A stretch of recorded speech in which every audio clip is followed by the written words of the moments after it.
Hi guys, welcome to SUP. This is a quick live video where I just want to explain SUP paddle blade shapes and the different factors that goes into the design so that you can choose a better blade shape to suit your style of paddling. So we'll have a look at the two main SUP paddle blade shapes that's out there that a lot of people use, and we'll see what they're used for and what goes into those designs in short. Okay. If you've got a question, just in the live chat you can ask your question. I will get to those questions at the end. I'll have a quick look. Also, if you're looking at this YouTube video and it's after the live broadcast, it will also be listed on YouTube, so then you can just ask your question in the comments below. Okay, hope that helps. Let me grab the first SUP paddle blade. Okay, so this is a paddle that I've personally used for quite some time. We'll have a look at the paddle and the design and the construction, or the blade itself. Shafts we'll discuss in a different video. So this sort of blade shape is a very common blade shape, especially when it comes to the more recreational or cheaper paddles that you get often included when you buy a new SUP. So this shape is what we call the classic teardrop shape, and you'll see a lot of these out there. So as you can see on the outline, it's quite wide. It's quite a wide blade, and as I said, classic teardrop shape. So why is it this shape?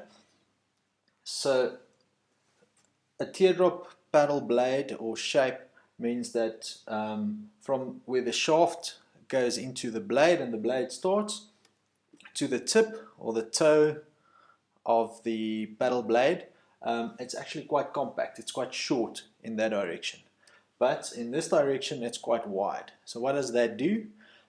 This part of the blade enters the water first.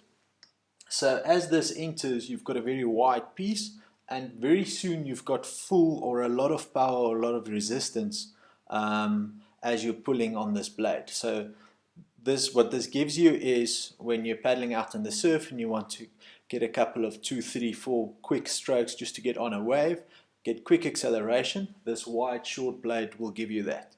So that answers one of the first questions. What's it good for?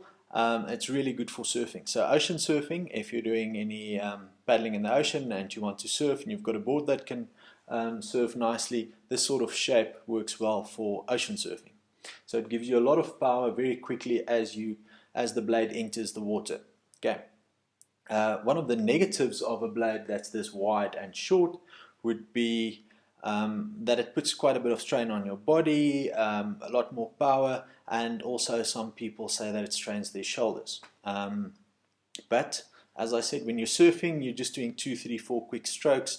A lot of the time you need a lot of leverage very quickly, and that's where this comes in. So because it's only 2, 3, 4, 5 hard strokes at a time, you're not straining yourself, and the extra power is nice. Okay. And then the next thing we want to have a look at when it comes to this standard paddle or a common shape is, if you're looking at it like that, you'll see where this shaft, let me just hold it so that you can actually see it nicely. Okay, so you're looking side on at this paddle.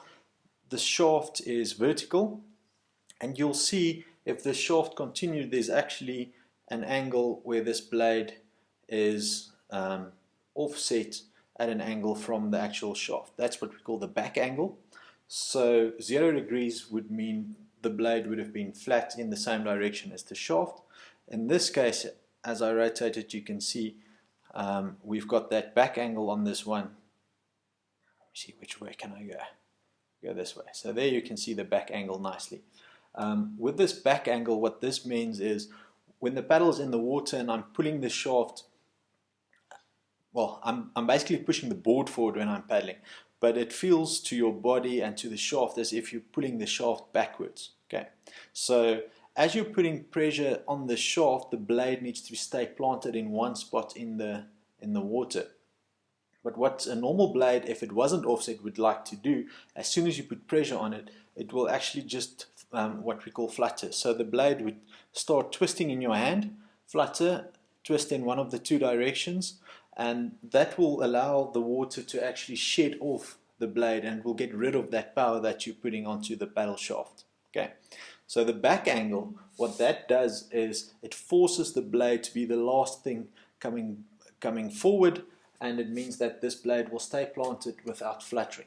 Okay, so there's two ways of stopping flutter or stopping the paddle from twisting. One is back angle, that's the obvious one, and it's used very often.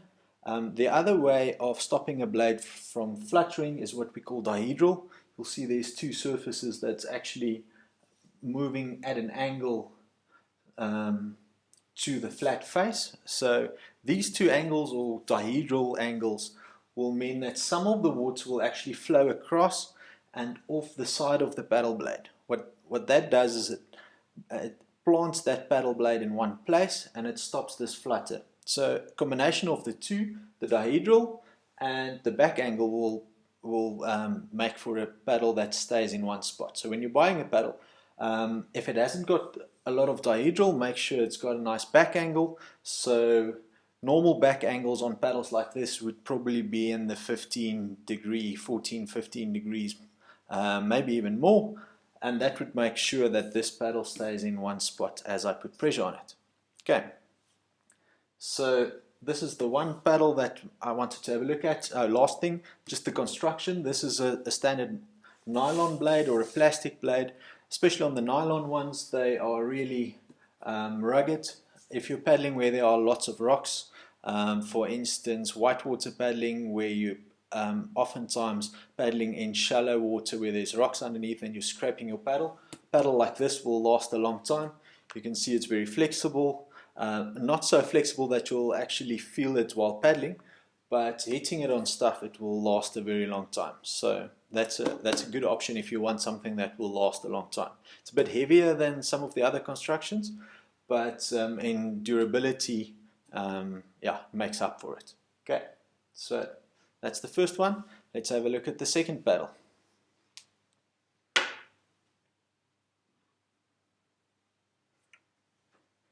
Okay, got the next one here.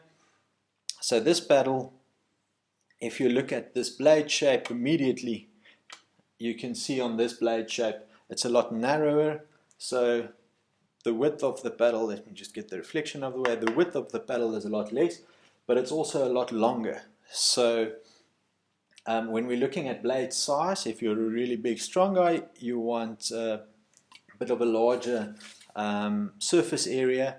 If you are smaller or you're wanting to paddle a higher cadence, or especially if you're looking to stop shoulder injuries or something like that, you might want to size your blade smaller. But in this case, it's a very similar surface area to the previous one. So you could get this shape or the previous shape in different sizes. This is what we call a more of a higher aspect paddle. So it's longer in this direction and narrower in this direction. What does this do? As this enters, you've got a narrower part that enters, and you're slowly loading up this paddle blade. So it's easier on the shoulders. If you're paddling long distances, if you're paddling the whole day, many kilometers, many hours at a time, then a blade shape like this will be easier on your body, easier on your shoulders. So quite a nice thing if you're doing long distance racing, if you're doing something like touring paddling. And in my case, I also prefer this for whitewater paddling. So a lot of people prefer a more surf-based shape for whitewater, but I'm coming from a more kayaking background, and this blade actually gives me more of the same feel. So when I'm bracing, when I'm doing different draw strokes, this sort of blade feels more like a normal kayak blade would, whitewater kayak blade would, and I really enjoy this on whitewater as well. So that's the advantages of this shape. Applications, as I said, if you're doing long distance, if you're doing racing, looking at a paddle that's more sort of this shape, longer in this direction, narrower in this direction. Okay. Next thing we'll have a look at is the back angle on this paddle. So if you look at this, you'll immediately see the back angle is a lot less than on the previous paddle. Okay.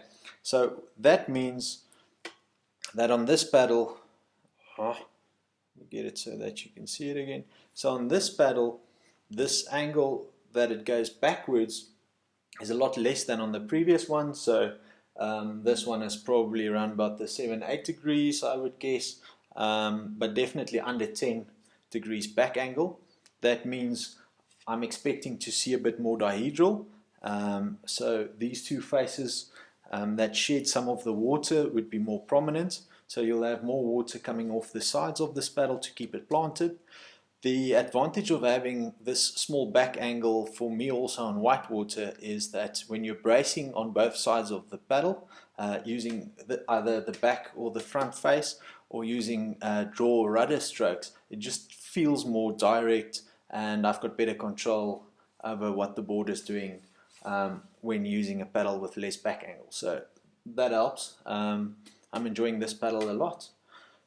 Construction wise, this is carbon, so you get different brands and manufacturers making carbon paddles. So carbon tend to be quite strong as well.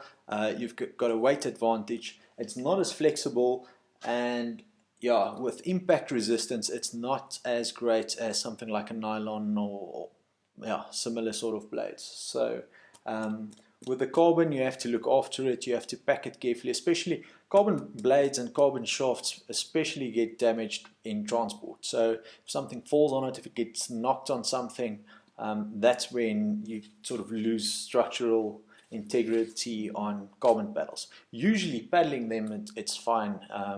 Can't really break them paddling, or not often, but yeah, just look after them when you're traveling with them.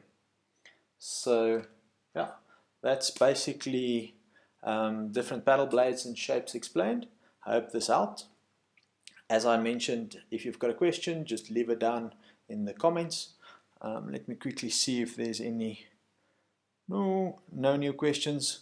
So leave your question if you've got any paddle blade related questions in the comments, or if there's any other videos SUP related that you want to see, just leave a comment below. Thanks for watching.